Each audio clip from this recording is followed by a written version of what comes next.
Well, Chrstian, great to connect here. And this is a topic I really like talking about. It's a really important topic. We're going to talk about endotoxin, in particular, something called lipopolysaccharides, LPS, and its role in chronic inflammation. Real important topic. And I'm glad I've got an expert here with Chrstian, and we're going to break this down in detail. So, welcome here, and Chrstian, and let's go Thank into you. what endotoxin is and where it comes from. Yeah, so basically, endotoxin is the more commonly used name now for LPS or lipopolysaccharide. And this is a fragment in the outer cell wall of the so called gram negative bacteria. And I don't know the exact numbers, but I've seen some papers state that there's like 2-3 million or even more of these fragments inside a single bacterial cell. So the real implication is to human health is what happens when that bacteria completes its life cycle. It dies and its cell wall starts to rupture and disintegrate, and that endotoxin particle or those millions of endotoxin particles get spilled into the gut. That's really where things get interesting for our health. Yeah, absolutely. So, how does endotoxin, you talked about how it kind of spills into the blood. How does it actually trigger inflammation? So, very simply put, we have certain receptors on certain cells. So our white blood cells, some of those white blood cells, like the macrophages, the monocytes, they have the toll-like receptor 4, TLR4 receptor. And very simply, when the receptor has the LPS particle or the endotoxin particle attached to it, that basically triggers that cell to release immune basically inflammatory mediators like cytokines, so TNF alpha, interleukin 1 beta, interleukin 6, and that's what initiates the cascade of inflammation in the body. Yeah, and these gram-negative bacteria, a lot of them people have heard of because they, cause major issues like cholera. You've got salmonella in there, H. pylori, E. coli, right? And Hmm. so, when I think about it, I think about it as, more people throughout the history of mankind have really died from some sort of a chronic or systemic acute infection, I should say, sepsis, basically. And, our ancestors may have been hunting and they may have fallen and got a tissue wound, or they may have been attacked by an animal or attacked by a person. And it wasn't the actual attack that would kill them, but it was the flesh wound and then the bacteria getting in, triggering, basically the bacteria getting in, spreading throughout their body, getting into their lungs, causing pneumonia, getting into their nervous system, causing meningitis or encephalitis. And Hmm. that's what it would end up killing them. So the immune system's responding to something that it sees as a threat to immediate survival and creating this inflammatory process, because inflammation is supposed to get the infection under control so we can live, right? And that's kind of really the idea here. And in our society today, we're rarely dying from a cut, right, a wound or something like that. But instead, we deal with leaky gut, right? And so Yeah. where we've got intestinal permeability, and now these same molecules that our immune system has trained itself to create this sort of inflammatory process to, they're seeping into our bloodstream from the gut. And the body doesn't necessarily know if it's under threat, but it sees this molecule and it thinks, okay, we got to create a strong immune response. Would you agree with that? Exactly. Really well put, and that's the thing that floored me is when I found out. You know yourself, you probably run the GI map on plenty of patients, but when I sort of it hit me that the Bacteroides, which are one of the larger sort of Mm-hmm. genera of bacteria, that can, a human, at least a Western human gut can have some 30% of its bacterial species or population, these Bacteroides, and they're gram negative. And a lot of those are considered commensals, either benign or beneficial. And that's when I realized, wow, so we have a lot of gram negative bacteria to begin with. And then on top of that, we have a lot more, there's a lot of other species that are kind of, some are frank, like you already mentioned a few, some are frank pathogens, some are more opportunistic, inflammatory, dysbiotic type bacteria. Like, for example, even H. pylori, although it doesn't reside in the large intestine, that's in the gram negative one you mentioned. I forget the name of the one that can cause meningitis. It's a fairly fancy name. The ones that can cause pneumonia, Pseudomonas, Morganella, Klebsiella. Yeah, so we're really in the modern world, because of all the chemicals in the food supply, because of all the sort of unprecedented levels of stress, our guts are generally not in great shape, and that leaves us vulnerable then to these endotoxin particles getting into the human into the circulatory system. And they've done research with where one was it microgram? Yeah, 1 microgram of endotoxin per kilogram. So let's say a regular person, maybe 100 grams, 100 micrograms of endotoxin would be enough to cause shock, septic shock, right? So we're talking about a tiny Wow. amount of this stuff. And so I've seen somewhere in some paper, they estimate that the human gut contains about a gram or so of endotoxin. So not a lot, but we're talking about micrograms of this stuff getting into the bloodstream, causing anything up to, of course, septic shock and all this stuff is really very far on the spectrum. But between there and no endotoxin, we have fever, we have a lot of inflammation, sickness, lethargy, fatigue, all the sickness type symptoms. Yeah, so it's an extremely strong, potent trigger for inflammation. In fact, in rat studies, when the scientists want to put the rat in an inflamed state, that's what they use. They'll use endotoxin. They'll just inject it in to create this kind of pro-inflammatory state within the rat, and then go along with whatever experiment they're doing. So it's a Yeah. big issue. And like you were saying, those gram-negative bacteria, a lot of them are commensal. They're normal inhabitants. So it's not like these gram-negative bacteria are all bad. There are some that we want to obviously minimize, but in general, we're going to have a certain amount of gram-negative bacteria that have this outer wall with lipopolysaccharide, and it should be kept, basically all of that should be in balance, right, in our ecosystem. But when we Mm. start to create problems in our gut and develop intestinal permeability, now a lot of these things can seep out into the bloodstream and cause problems. Yeah, exactly. And the other thing I personally think is overeating fiber. If you have a Mm. predisposition of overgrowth of some of the, like even I like just recently I had a client, his commensal bacteria, the Bacteroides were way into the top of the range and beyond on the GI map, and but he was also purposely taking fiber Mm. supplements to lower his cholesterol, which that's a whole different sort of Yeah. story. Um, but he had a lot of loose stools, so it really kind of goes to show you that even if you overfeed fiber and you have some kind of inflammatory imbalance, or even if you're just overfeeding that regular Bacteroides population, uh, that that can start causing problems for a person for sure. Yeah, for sure. And these endotoxins also will poison the mitochondria, so they damage mitochondrial function. And the mitochondria in the intestines, one of their jobs is to produce energy from oxygen, right? And through all of our cells, that's a healthy mitochondria will produce a lot of cellular energy through respiration.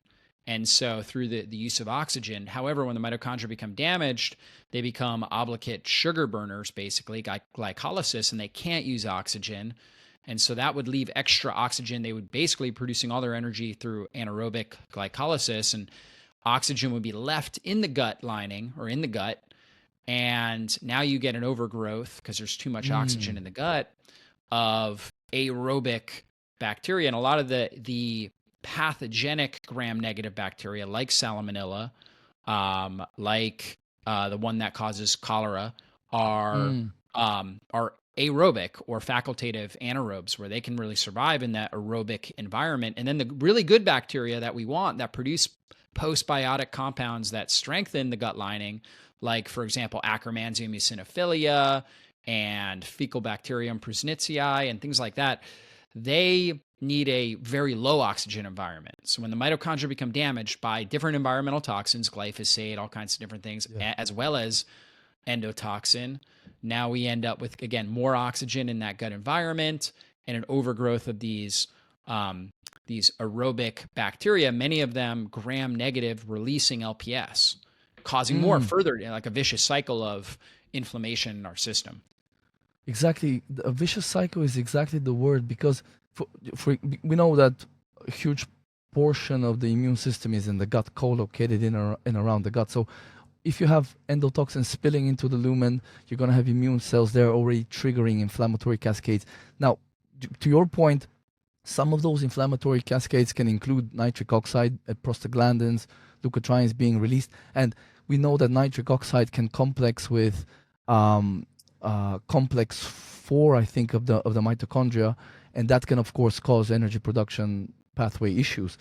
But then the inflammation and the other inflammation being caused by the immune cells, the white blood cells in the gut, can then cause collateral damage. I sometimes explain to my clients, it's like inflammation, like you said, it's an acute sort of healing mechanism, but when it's chronic, I sometimes liken it to, if you have a fire and the sprinklers turn on in your house or whatever, they're going to damage your books, your carpet, your couch. So this inflammation causes a lot of collateral damage, and some of that collateral damage will be to the tight junction proteins, joining our gut cells. And that's where now, when these sort of open up, we have more intestinal permeability. When these start to seep into the bloodstream, really anything can happen at that point. We can have endothelial lining damage. That's honestly, I believe that's a much, much bigger causal factor in atherosclerosis and all those heart disease related things related to damage to the arteries. But then it can also, I've also seen that endotoxin can cross the blood-brain barrier, and once in there, then it can trigger microglia, the resident immune cells in the brain, and then of course that opens up a whole other can of worms, from anything from anxiety, depression, all the way to neurodegenerative conditions like Alzheimer's and even Parkinson's. So really, we have to take our gut health seriously, which we're probably preaching to the choir here, of course. Yeah, we definitely are, but at the same time, the conversation around endotoxin, we talk a lot about gut microbiome, but not a lot of people are talking about the role of endotoxin and how it impacts these systems. And basically, any chronic inflammatory condition, we have to take into account the endotoxin load on the body. And we'll talk a lot about environmental toxins, mold, mycotoxins, glyphosate, microplastics, right? And those are all big factors because they can definitely poison the mitochondria, cause all kinds of different issues. But we also have to take into account this role of endotoxin in the body, because literally any chronic inflammatory condition, a high endotoxin load could be one of the root cause factors we've got to address. And you mentioned earlier how, your client was eating high fiber, right? And so high fiber in the natural health world has been talked about for a long time as always good, right? Yeah. And, as we know in natural health, nothing really is always good, right? Nothing that isn't, and there are some things that are always bad, right? But, with fiber, it could be good in certain circumstances, but it also can be very bad. And a lot of times, and in many cases, it's actually fueling more inflammation in the body. Exactly. And I think absolutely there has to be some kind of sweet spot for people, because from what I've seen, some of these gram-negative bacteria, if you look up what kind of stuff they can eat, okay, we know that they can eat simple sugars, but really there should be no simple sugars making it all the way down to the large intestine. So I don't think that's such a big risk. Then they can, ferment, putrefy various like undigested proteins, various amino acids. But again, that's stuff that we should ideally be digesting and absorbing in the, somewhere along the way in the small intestine. So that shouldn't, in a healthier digestive tract, that shouldn't really be a problem. The problem really is if you give them a lot of fiber, you're feeding them. But if you take away all fiber, I've also seen that some of them, at least, they can actually munch on the mucin, so the mucus layer that we produce on kind of lining the intestine. Some of those guys can get into there. So I really think, not to say everything is moderation. I think that's such a cop out to like, it's a little bit intellectually lazy. Oh, just everything in moderation, you'll be fine. I think there's definitely some value to fiber, because some of this fiber can be act like a binder So it can bind certain things like bioacids and things like that, that if they make it to the large intestine, either bacteria can transform them into something potentially more irritating, or they themselves can be irritating, and that can cause like things like loose stools and stuff like that. So I think absolutely a little bit of fiber surely doesn't hurt, right? Because fruit has fiber, and I don't think we're gonna say that fruit is bad universally. So yeah, absolutely. I think though the whole fiber thing is, we figured out we have bacteria in the gut, some time ago. Then we figured out they produce certain things that are beneficial. So then we were like, okay, well, we gotta feed them like a pet, as if there are like our dog or our cat, or our pet worm, we gotta feed all the time to make sure they grow. But I think there's definitely problems that we see with people who have overgrown microbiomes, even if it's the commensals or the so-called beneficial bacteria.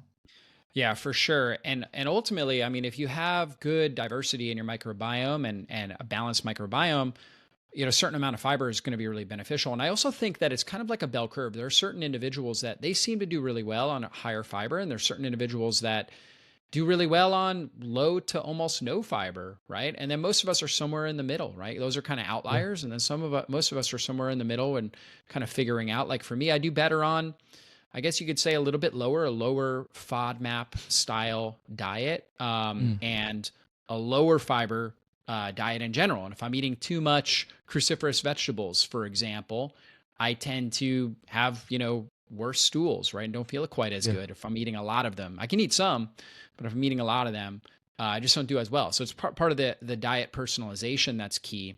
But when we're dealing with really chronically inflamed people, oftentimes pulling out a lot of the fiber, and making it as easy as possible for the gut Yes. can be a really helpful strategy. Totally agree. And I think a lot of folks find it very hard to believe, because we've been really battered over the head with fiber good, fiber good, fiber good for Yeah. decades, basically since we were children, really. Um, but I absolutely think that this is the whole idea of taking the client, or in your case the patient, and really understanding what's going on with them, and just spending a little bit of time really understanding how they're responding, and all the stuff around tracking diet. I think is so beneficial. I had like recently one client, she had blood in her stool, and okay, so she was at the doctor. Doctor basically said, I mean, it's pretty bright.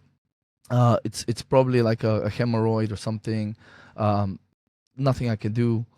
Uh, so then we looked at what she's doing, diet, environment, and she likes to garden, and she eats a ton of like leafy greens and kale, and she grows some cruciferous like cabbages, and just a bunch of like fibrous, quite indigestible things, especially when not cooked well. So I told her, look, I get that you love to garden and you're eating quality vegetables and stuff, but do me a favor, humor me a couple of weeks, and days go by, and already like no blood in the stool, and it's stuck.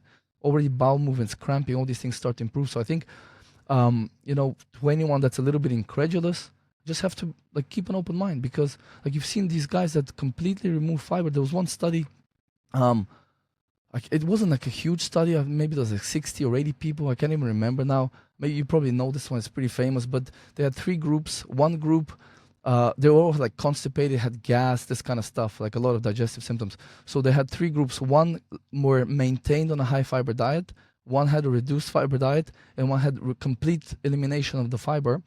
And that group completely had everything resolved from constipation. They went to one bowel movement a day, from like an average of like once every 4 or 5 days.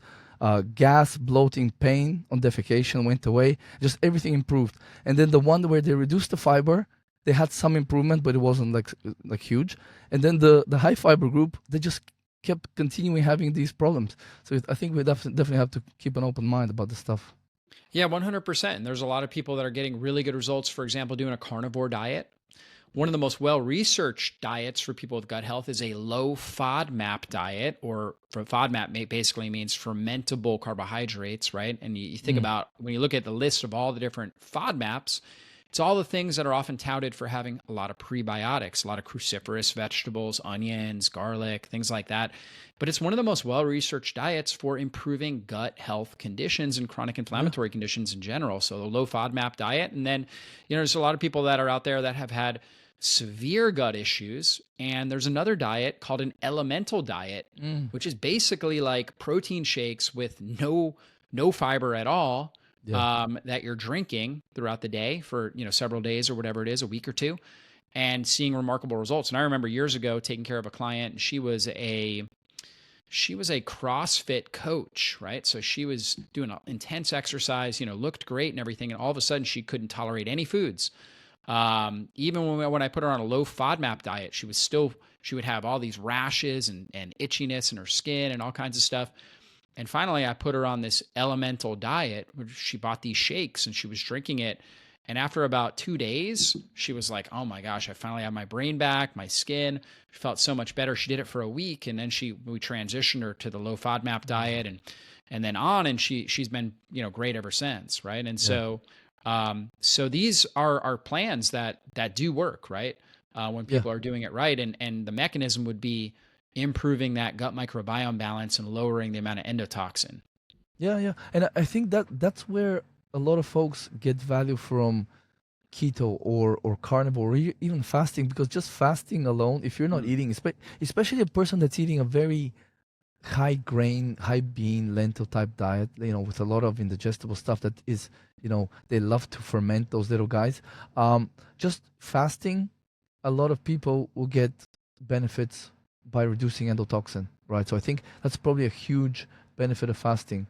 So with my clients, the closest thing I've ever done to like an elemental diet is just stripping it back down to the bare essentials, right? So like not even thinking about micronutrients for a week, but just butter for fat, beef for protein, really, and Yeah. white rice, organic, all organic, ideally. And that's like the closest thing to like an elimination diet. But it's not stressful in terms of, so you're not like, if it's carnivore only, you tend to do a lot of gluconeogenesis to make up the glucose that is required by red blood cells, the brain, the kidneys, or various other sort of like organs in the body will require that glucose. So we have to do some gluconeogenesis, which is driven by cortisol and stuff. So the rice really helps to kind of just have plenty of glucose for the brain, so people are not, especially because like have a lot of women that come that are a little bit weaker, on the weaker end. They've been suffering for a few years, so we really have to, like, if it's a dude in his 30s, he can do carnivore, no problem, but we just have to really look at the client and how can we make it as easy for them as possible, Mhm. so they And white get rice is them. very low FODMAP, low fermentable. Exactly, yeah. And almost no fiber as well, so really easy to Mhm. digest. Yeah. Yeah, and it provides some bulk, right, in the Yes. system. And I know like another popular diet is the GAPS diet. Mm. And the GAPS diet, they're using kind of soups, broths and soups, and typically white rice is in there, right? Yeah. Bone broth, things like that. So yeah, it can be really, really helpful. Let's talk about some other key strategies for getting endotoxin down. So I think one of the easiest things actually would be some kind of a binder. I think Mm. even good old activated charcoal. If you want to get a little bit fancier, maybe some zeolite, maybe zeolite clinoptilolite. That's one I really like. But anything really that's a binder that you can take prophylactically, I think it will help, because it's kind of mopping up. So it could Yeah. be endotoxin, it could be other bacterial exudates, it could just be like dead bacteria. And if a person has a leaky gut, if there's increased intestinal permeability, a little bit of a binder every 1, 2, 3 days, depending on how heavy the case is, would be very beneficial. So I think that would be like the easiest thing for most people. What's your thoughts on this? Absolutely. In fact, actually, the best binder that I found for endotoxins, specifically Hmm. endotoxins, is immunoglobulins. So Ah. whether that, a lot of people, if they have a real severe gut, they may not do great with dairy-based immunoglobulins, like for example, colostrum. Hmm. However, there's also something called bovine serum albumin, which Hmm. or immunoglobulin, I should say, bovine serum immunoglobulin (BSI), and that seems to work really, really well. Okay, and that's something I Interesting. personally take, and I respond really, really well to. All the binders are great, and they have they're a different affinity for different toxins in the body. Okay, so like some, Hmm. like for example, certain fulvic acid, humic acids can be really good for glyphosate, heavy metals, different things like that, zeolite, like you were talking about, and they will also get some of the endotoxin. But I found the Yeah. best one for endotoxin is the bovine serum immunoglobulins from my personal experience. Very good. Actually, another good one is saturated fat. Would you believe it? I Mm, know in if you look in the studies, they say like a high fat meal will increase endotoxin. But from what I understand, um, lipoproteins like LDL and HDL and saturated fat, basically they inactivate, they bind. So LDL and HDL, they basically bind the endotoxin and they carry it to the liver where it can be, neutralized and excreted. So that's where it gets processed. And I think probably that's why we have so much things like liver pathology, like non-alcoholic fatty liver disease and all this stuff, is because we have a lot of PUFAs in the diet, a lot of inflammation coming mhm. from that side of things. But then you also have endotoxin, which can basically act like throwing gas on the fire. In that case, they can it can having a lot of PUFA in the tissues basically can sensitize you even Yeah. more to endotoxin. Yeah, by From PUFA, those. you're saying polyunsaturated fats. So a lot of Yes, your linoleic acid, your omega yes. 6, seed oils, corn, soybean, safflower, cottonseed, all of those types of seed based oils. But you're saying saturated fat, getting that from, your animal products, as well as things like coconut oil, Yes. has an anti endotoxin effect. Yeah, exactly. And that's actually what I tell my clients. If you're going to drink, if you're going to have a glass of wine, I think maybe that's why the French do so well. I'm not sure if it's the resveratrol in the wine, but because they like maybe a little bit of wine with a croissant, or maybe not a croissant, but with cheese. And the saturated fat in the cheese Mm, can kind of act almost, it kind of, I'm not, because part of the endotoxin, it's lipopolysaccharide. So, okay, polysaccharide is a carbohydrate, some type kind of chain. So the lipo part is like a lipid sort of molecule. So it will have affinity for lipids. So I think maybe that's where it could be like a structure. I'm not like a biochemist or anything, but it could be as like a structural effect of the saturated fatty acid where it can kind of bind it. So lipids will be able to bind it almost kind of like a carrier. And hmm then that, even though with the whatever ways they're using to measure blood endotoxin levels, they might increase with a fatty meal, but it's because they're actually just being carried or in the bloodstream to the liver to be, so they're more inactivated, right? So at least I'm not like an expert on that specific part of it, but I think that's what's happening. And then the other good one that I've seen is actually you can get it in a supplemental form, pregnenolone, which is like the precursor. It's a form, basically cholesterol gets modified into pregnenolone, and that's the backbone or the precursor to the steroid hormones. So from testosterone, progesterone, estrogen, cortisol, and aldosterone, all of those really can be formed from pregnenolone. So from what I understand, pregnenolone kind of interferes with where the TLR4 receptor, the toll-like receptor 4, is kind of waiting for the LPS, the endotoxin, to attach to it. Whatever way it's interfering with that, I don't know. Is it down regulating? Is it getting in the way? But it's doing something where it's basically blocking the lipopolysaccharide from attaching to the receptor, which then, of course, blunts the inflammatory response of cytokines from the macrophage, monocyte, whatever immune cell. So that's another great one that I found to help with. It's more after the fact. We don't want to be really. We want to go a little bit more upstream. So we don't want to let the endotoxin be there, so don't feed the bacteria too much fiber. Make sure the gut is healed. Lowering stress, all that stuff, cortisol. But if they do get in there, that's kind of a little bit of an after the fact type of I want to say remedy or solution. Yeah, that's good. I hadn't heard that one. I would also add on good hydration is really key. You want to keep things moving through your body like a river, right? Or a Mm, gently flowing stream rather than being stagnant like a pond, right? yeah, Stagnicity yeah, is going to breed more fermentation, putrefaction, and more problems, right? So you need to keep things moving, and hydration is key. Electrolytes, magnesium, right? All of that's key to make sure things keep moving. And I would also add in something like castor oil packs. And you can actually just, and the reason why you use a pack, you can actually just put castor oil like over your liver, gallbladder area. It will help dilate the liver gallbladder, so the bile ducts, and allow bile to flow through effectively. And bile will actually bind to endotoxin and help move it through your system. Bile is actually what gives your stools a brown color. So that helps with the good bowel movements, but also toxin release and sweeping up these endotoxins. Now the castor oil, again, you can just put it on there, but it will stick. If you put a shirt over it, it will stick to it. So usually you do a pack where it's like a flannel or something like that. And there's companies that actually make a pack. So you can put the castor oil on because it's a very sticky oil and wrap it around. And usually the best spot to put it is kind of right over your right upper quadrant, which is where your liver gallbladder area is, right upper quadrant of your abdominal region to help dilate the bile ducts. But also if you're having constipation, you can also move your pack and put that castor oil kind of in the lower part of like your colon to help it kind of open up and relax. And that's the effect that castor oil has, where it's kind of a dilator and kind of opens things up. And so that can be really helpful for improving your drainage, detoxification pathways, colon, liver, all of that.